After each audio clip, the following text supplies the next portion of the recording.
आज आप सभी इस प्लेटफॉर्म पर एस्ट्रोलॉजी या ज्योतिष को सीखने, समझने और अपने जीवन का अंग बनाने के लिए आए हुए हैं।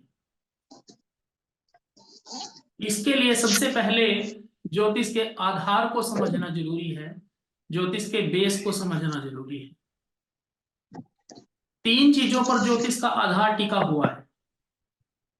नंबर 1 प्लैनेट्स, ग्रह। नंबर 2 राशियां। और नंबर 3 हाउसेस या घर, भाव भी हम बोलते हैं। ज्योतिष को सीखकर आप उसका यूज किस तरह से करना चाहते हैं, बताइए। ज्योतिष के इस कोर्स के बाद जब आपको ज्योतिष आ जाएगा, तब आप इसका यूज किस तरह से करना चाहते हैं। तो जो हमने अभी बात की ज्योतिष के आधार की, ज्योतिष का आधार 3 चीजों को लेकर के है, प्लैनेट्स, राशि और हाउसेस। सबके पास अपना अपना एक आंसर है, सबके पास अपना अपना एक कारण है ज्योतिष विद्या को सीखने के लिए। लेकिन ज्योतिष भगवान जी ने इस चराचर जगत के मार्गदर्शन के लिए रचा है। ज्योतिष को ईश्वर ने इसलिए बनाया है ताकि इस चराचर जगत के, समस्त जगत की जो प्रॉब्लम्स हैं उनके बारे में मार्गदर्शन दिया जा सके या लिया जा सके। तो ज्योतिष है क्या वास्तव में, जो हमारा आज का टॉपिक भी है कि ज्योतिष का परिचय आज होना है। ज्योतिष को अगर आप संधि विच्छेद करेंगे, ज्योतिष के अगर आप 2 भाग करेंगे, तो आपको क्या प्राप्त होगा। यहां पर आपको प्राप्त होगा, बोर्ड क्लियर नजर आ रहा है सभी को। ज्योतिष, जब इसके हम 2 पार्ट करते हैं तो हमें मिलता है ज्योति जमा ईश।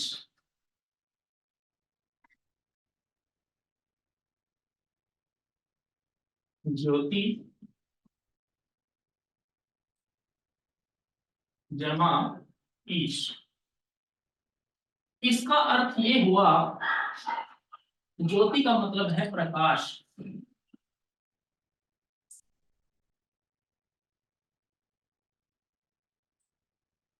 प्रकाश यानी इसको हम दृष्टि भी बोल सकते हैं। और ईश का मतलब आप सभी को पता ही होगा, भगवान यानी ईश्वर।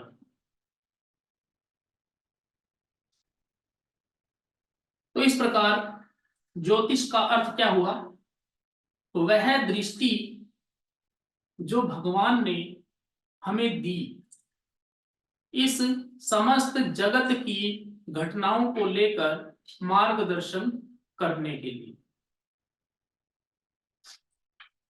मतलब ज्योतिष के जरिए आप अपने जीवन को किस तरह सरल बना सकते हैं, जिस तरह किस प्रकार से आप उसको क्लियर कर सकते हैं, किस प्रकार आप उसमें आगे बढ़ सकते हैं बिना किसी परेशानी, बिना किसी कष्ट के, तो वो ज्योतिष। ज्योतिष का असली उद्देश्य क्या है। पाराशर जी ने ज्योतिष को लिखा है बड़े अच्छे से। उनका उद्देश्य क्या रहा होगा, क्या ज्योतिष लिखने का उनका उद्देश्य ये रहा होगा कि आप इन सवालों के जवाब किसी को दो कि किसी की शादी नहीं हो रही, किसी की नौकरी नहीं लग रही, किसी का संतान नहीं हो रही, क्या ये सोच करके पाराशर जी ने ज्योतिष को लिखा? नहीं, पाराशर जी ने ज्योतिष को इसलिए लिखा कि किसी भी प्रकार की घटनाएं, शुभ या अशुभ, जो हमारे जीवन में घटने वाली हैं, आप उनको समझ करके उनका निवारण कर सके। इस प्रकार या इस प्रकाश के द्वारा हमारी लाइफ में क्लियरिटी को लाना है। इसका असली उद्देश्य क्या है? हमारी लाइफ में क्लियरिटी आए, हमारा मार्गदर्शन अच्छे से। क्लियरिटी को कौन लाता है? आपके जीवन में जब अंधकार हो या आप कंफ्यूजन में हो आप, तो आपको मार्गदर्शन कौन करता है? आपको क्लियरिटी देता है ज्ञान। किसी विषय पर जब आपको नहीं पता है, तो जब आपको उसका ज्ञान हो जाएगा ना, तब आप बिल्कुल क्लियर हो जाए कि हाँ मुझे क्या करना है। ज्ञान को कौन देता है? ज्ञान के कारक हैं गुरु बृहस्पति।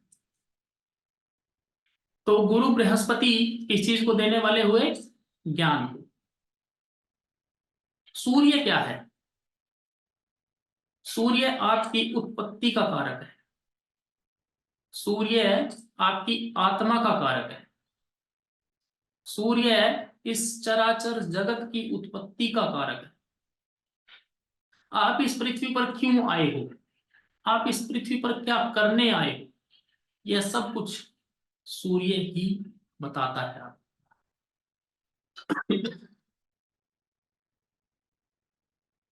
इन सब का पता आपको सूर्य की स्थिति से भली भांति पता चल जाएगा। मुक्ति, मोक्ष, लिबरेशन कैसे मिलती है? मुक्ति भाव से मिलती है। मुक्ति किसी भी कार्य को करने के पीछे आपकी भावना कैसी है, आपका इंटेंशन क्या है? भाव, भावना या इंटेंशन किससे मिलता है हमें? कौन देता है? केतु देता है। ईश्वर भाव के भूखे हैं, यह कथन आपने बहुत बार सुना होगा। तो मुक्ति चाहिए तो कौन देगा? केतु देगा। भगवान और ईश्वर से अगर आपको कनेक्ट होना होगा तो कौन करेगा? केतु करेगा। तो केतु किस चीज का कारक हुआ हमारी लाइफ के अंदर? केतु हमारी लाइफ में कारक हुआ भाव का, मुक्ति का, डीप अटैचमेंट और लिंक करने के लिए, जोड़ने का कारण। अब बात करें चंद्रमा की, तो चंद्रमा क्या है? ये अभी जो आज पहली कक्षा में आपका चल रहा है, ये सभी ग्रहों का कीवर्ड्स चल रहे हैं, ताकि आगे जैसे जैसे कोर्स चलता जाए तो आपको क्लियरिटी रहे इस ग्रह के बारे में किस तरह से हमें सोचना है। चंद्रमा क्या है?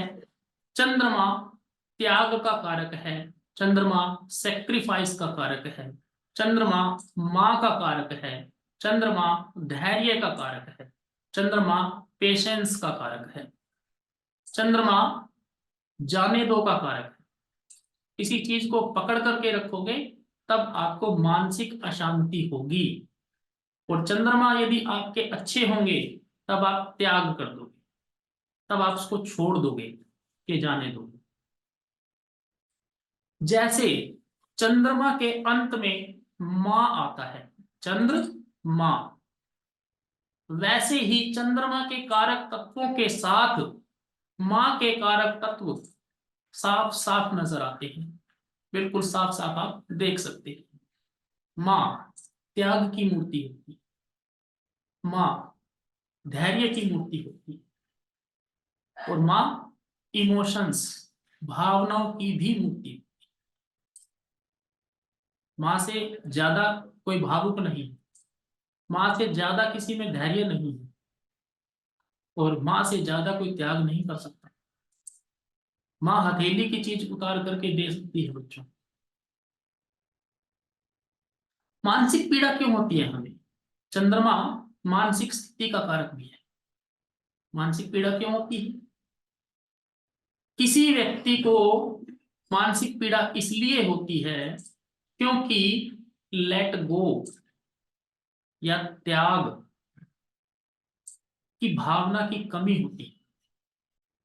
किसी की अगर कोई चीज गुम जाए तो वह मानसिक रूप से परेशान हो जाते हैं, क्योंकि वो उस चीज के साथ बंधे हुए हैं मानसिक तौर पर। लेकिन जब भावना सेक्रीफाइस की और भावना लेट गो की प्रबल होगी, मीन्स चंद्रमा अच्छे होंगे, तब उसको मानसिक कष्ट ज्यादा परेशान नहीं कर सकता, क्योंकि उसी समय ही वो उसको त्याग कर देगा जब उसका पता चलेगा कि ये चीज चली गई है लाइफ से।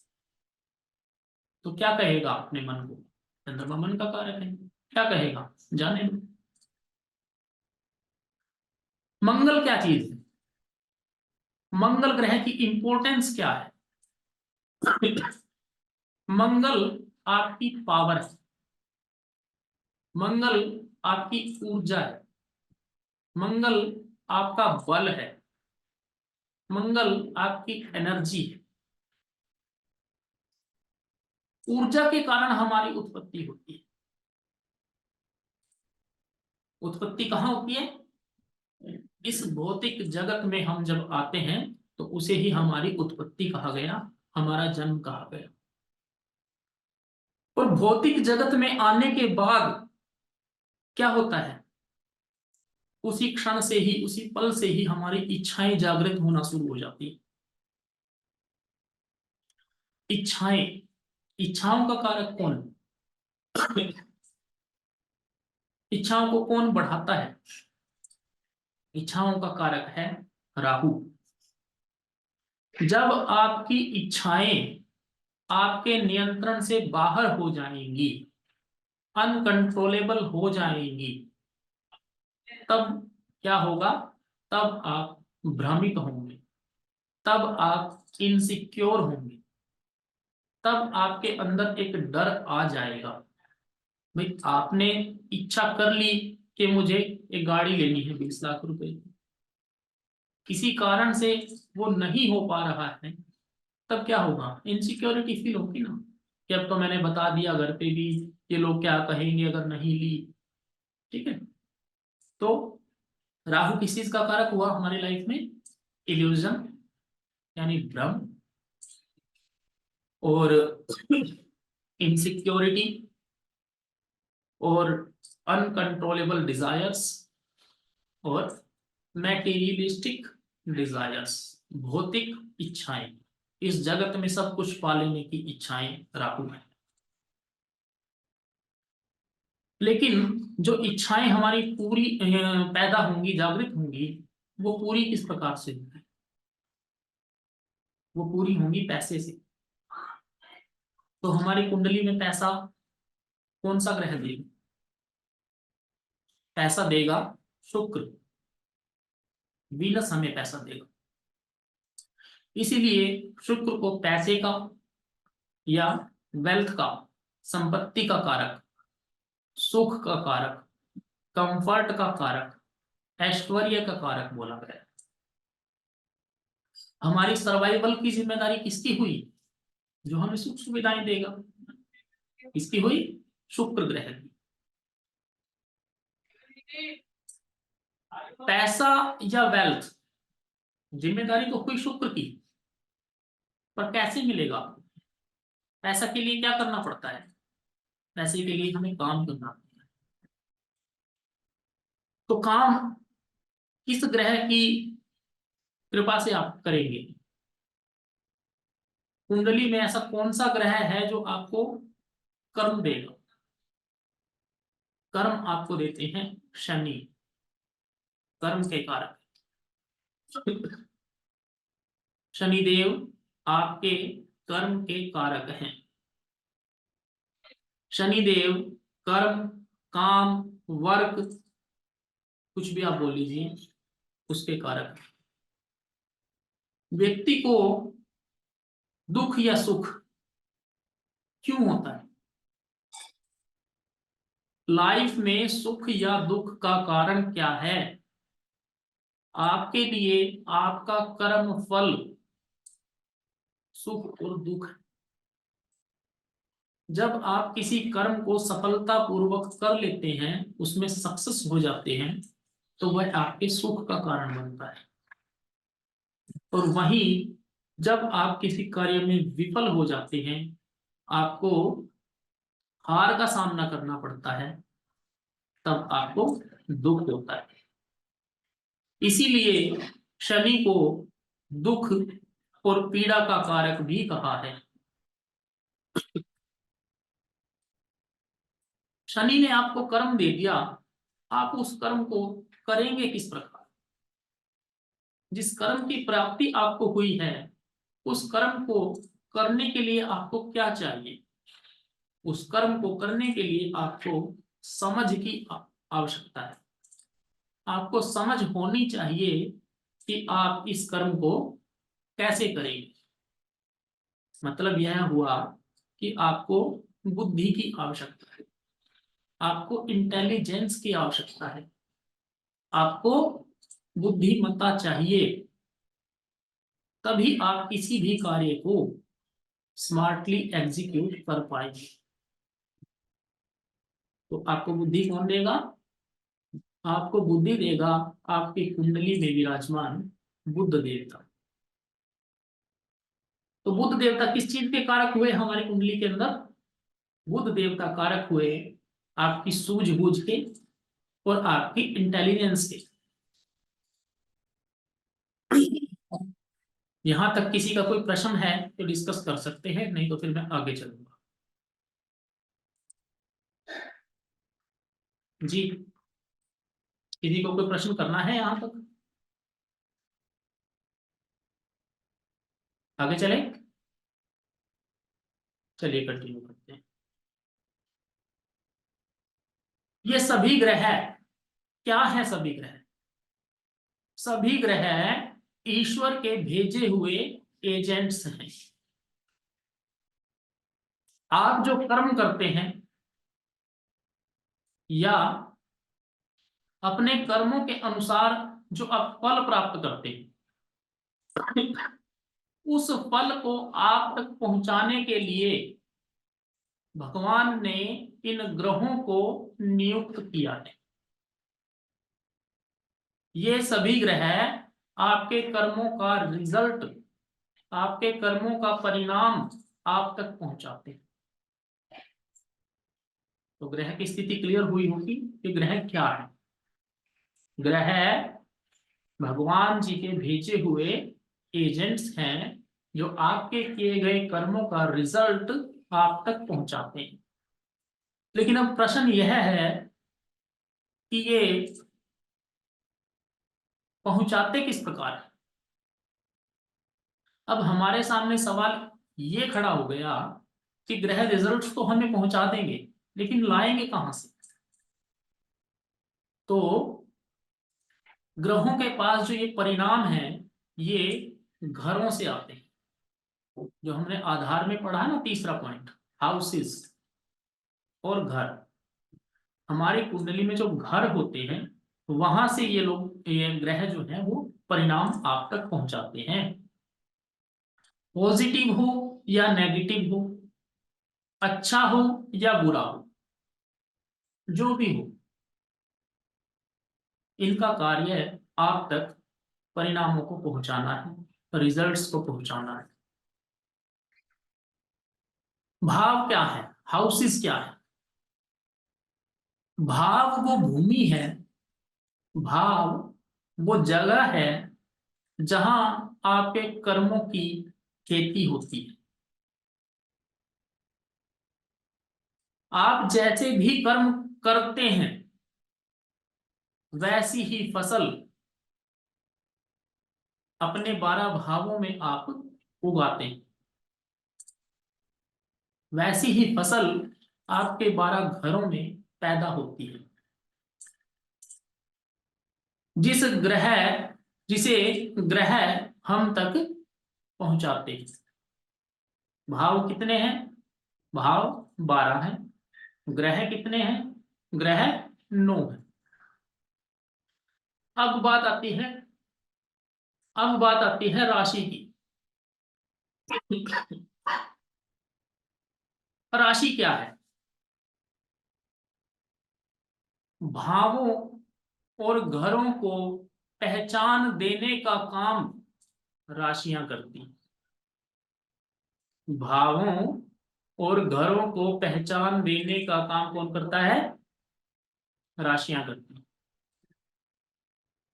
मान लीजिए आप एक ऐसी जगह में हैं जहां पर कुछ मकान है, या 12 घर बने हुए हैं, या 12 मकान बने हुए हैं।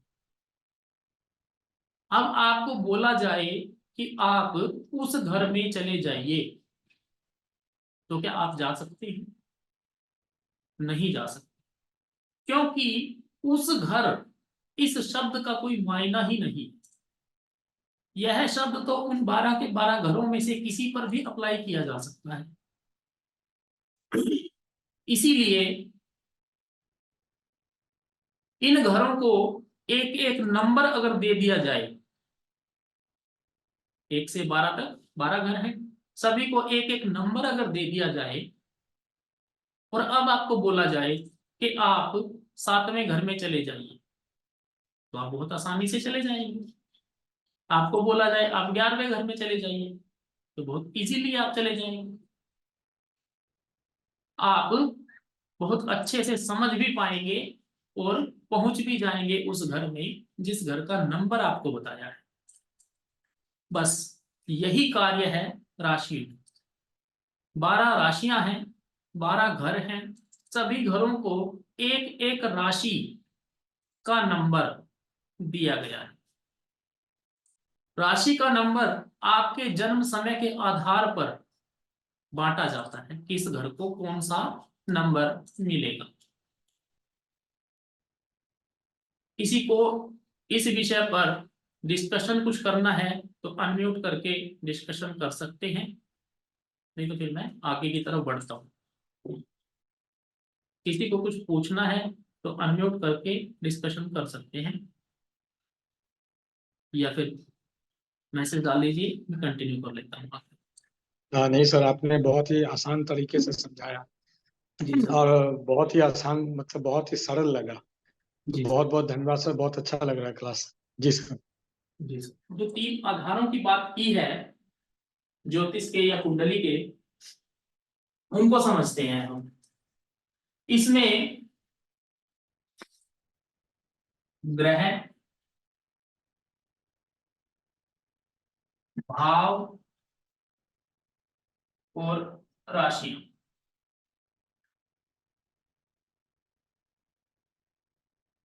ये 3 चीजें। 90% लोगों का यह कंफ्यूजन रहता है कुंडली के अंदर कि कौन सी चीज कहां पर है। मैं आपको बना करके दिखाता हूं कि ग्रह क्या है, भाव क्या है और राशियां क्या है। आपने इस तरह का एक चार्ट कुंडली के अंदर हमेशा से देखा होगा।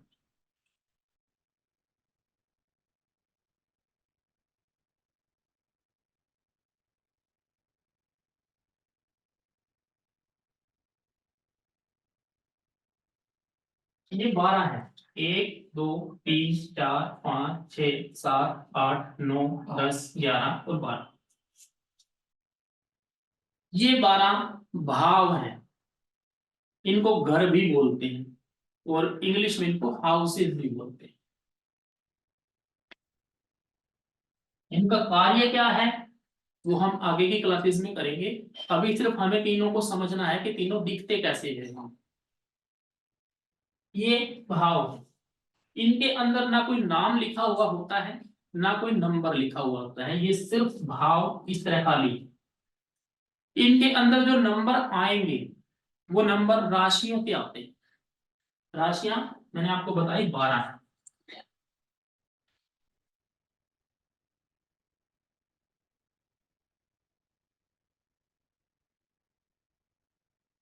एक, दो, तीन, चार, 5, 6,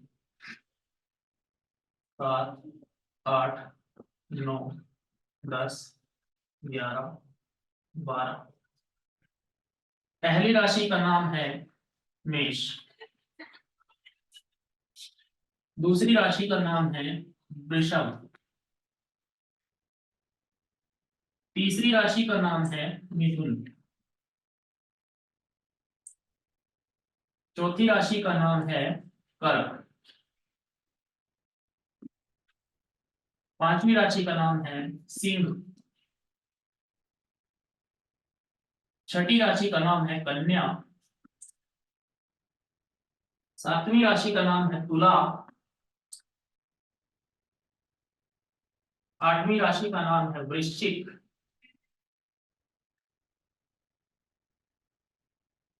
नौवीं राशि का नाम है धनु। 10वीं राशि का नाम है मकर। 11वीं राशि का नाम है कुंभ। और 12वीं राशि का नाम है मीन। ये 12 भाव हैं, ये 12 राशियां हैं। कुंडली के अंदर जब आप किसी का भी चार्ट देखते हैं या अपनी भी कुंडली उठा करके आप देखते हैं तो इन 12 घरों में आपको कुछ नंबर्स लिखे हुए नजर आते हैं। वो नंबर्स इन राशियों के नंबर होते हैं। किसी की कुंडली में यहाँ पर 1 2 3 4 1 से 12 तक कुछ भी लिखा हुआ हो सकता है। हम एग्जाम्पल के तौर पे मान लेते हैं कि यहाँ पर 5 लिखा है। इसके आगे जब हम कुंडली बनाएंगे तो इसके आगे की गिनती को इसमें भर देंगे। 6 7 8 9 10 11 12। 12 के बाद राशियां नहीं है तो फिर से एक शुरू कर देंगे। 1 2 3 4। तो इस प्रकार से हम क्या बोलेंगे, पहले घर में सिंह राशि है, दूसरे घर में कन्या राशि है। इन नंबरों को कभी बोला नहीं जाएगा, बोला जाएगा इन राशियों का नाम। कभी भी हम ये नहीं बोलेंगे कि पहले घर में छठी राशि है। ये क्रम आपको याद करना होगा। ये क्रम आपको याद करना होगा। थोड़ी देर में या सुबह में आपको नोट्स डाल दूंगा आज की क्लास के। तो ये आपको याद होना चाहिए कि पहले नंबर पे कौन सी राशि है, दूसरे पे कौन सी, इस तरह 12 तक। ये जो पहला घर है इसे प्रथम भाव,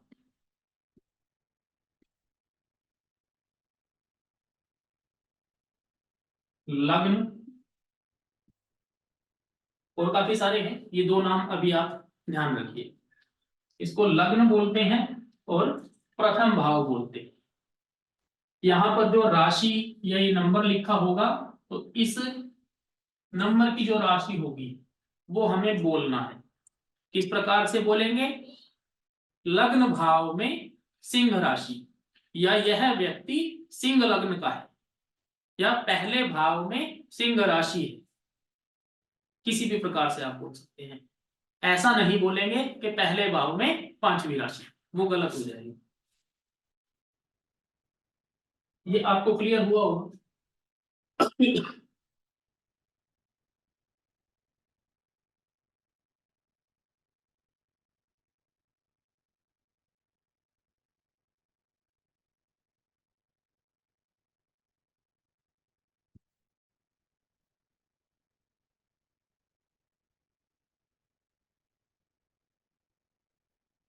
ग्रह, ग्रह भी वैसे 12 हैं, पर 12 ग्रहों का प्रचलन हमारे वैदिक ज्योतिष में या किसी भी प्रकार के ज्योतिष में नहीं है। उसका कारण ये है कि 3 ग्रह हमसे इतना दूर हैं कि उनका प्रभाव हमारे जीवन पे पड़ता ही नहीं। इसीलिए हम 9 ग्रहों को मान करके चलते हैं, नव ग्रहों की ही पूजा करते हैं और कुंडली में भी 9 ही ग्रहों को महत्व देते हैं। वो 9 ग्रह कौन से हैं? सूर्य, चंद्रमा, मंगल,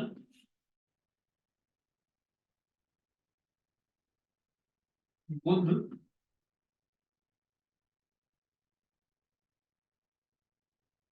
गुरु बृहस्पति,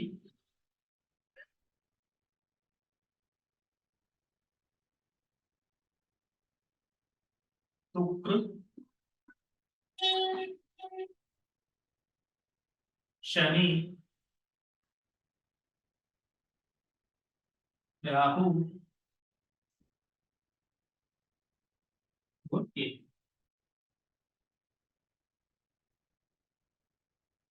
जो तीनों आधार के बारे में आज हमने बात की, थोड़ा थोड़ा उनका डिस्क्रिप्शन हमने जाना है, उनके बारे में प्रैक्टिकली ये है।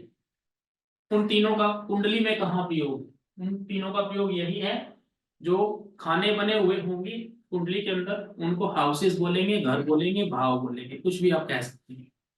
उनके अंदर जो अंक लिखा हुआ होगा, जो नंबर लिखा हुआ होगा, वह राशियां होती हैं, उनको राशि के नाम से हम जानेंगे। और उनके अंदर जो ग्रह लिखे होंगे, वो ग्रह है ही, आप जानते हैं प्लैनेट्स के बारे में।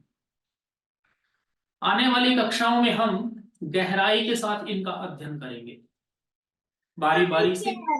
पहले हम भावों के सर बारे में आवाज पढ़ेंगे। कम आ रही है आपकी। पहले हम भावों के बारे में पढ़ेंगे। वीडियो में क्लियर कर लेना सर, अब क्योंकि कक्षा हो ही चुकी है, ओवर ही कर रहा हूं मैं। पहले हम भावों के बारे में डिटेल्स में पढ़ेंगे। ये म्यूट कर लीजिए, आवाज आ रही है इसका ऑन।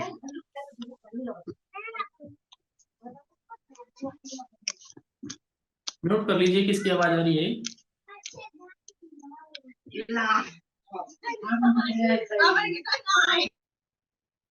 जी,